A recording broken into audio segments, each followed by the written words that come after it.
কোনোভাবেই মেনে নেব না। এবং আপনারা দেখতে পাচ্ছেন, গতকাল দেখেছেন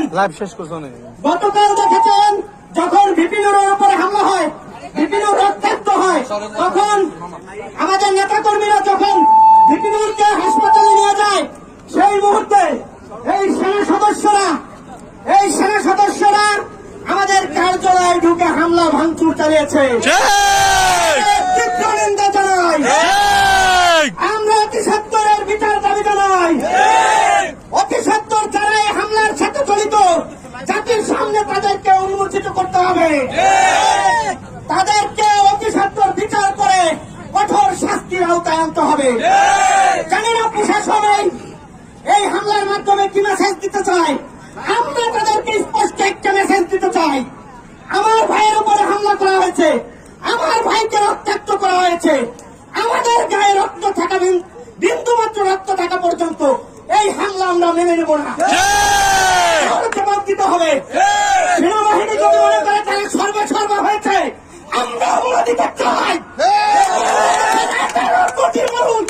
এই হামলার জবাব দিবে। প্রতিটি ঘরে ঘরে এই আন্দোলন ছড়িয়ে পড়বে। আমরা এর দাঁত ভাঙা জবাব দিয়ে ছাড়বো ইনশাআল্লাহ। অতি সত্বর আগামী 24 ঘন্টার মধ্যে, আমি আবারও বলছি, আগামী 24 ঘন্টার মধ্যে এই হামলাকারীদেরকে বিচারের আওতায় আনতে হবে।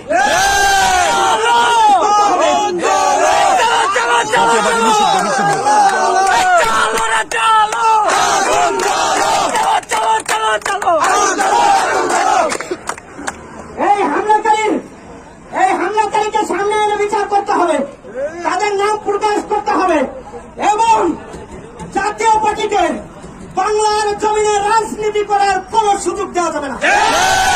তাদেরকে অতি সত্বর নিষিদ্ধ করতে হবে। তাদেরকে যদি নিষিদ্ধ না করা হয়, টেকনাফ থেকে তেঁতুলিয়া, রূপসা থেকে পাথুরিয়া এই আগুনের জ্বালানো ছড়িয়ে পড়বে। এই আন্দোলন প্রতিটি ঘরে ঘরে পৌঁছে যাবে। আরেকটি গণ অভ্যুত্থান হবে, আরেকটি জুলাই অভ্যুত্থান ফিরে আসবে বাংলার জমিনে। আমরা চাই সেনাবাহিনী যে দৃষ্টতা দেখিয়েছে, তাদের জাত বাংলা জবাব দিতে হবে।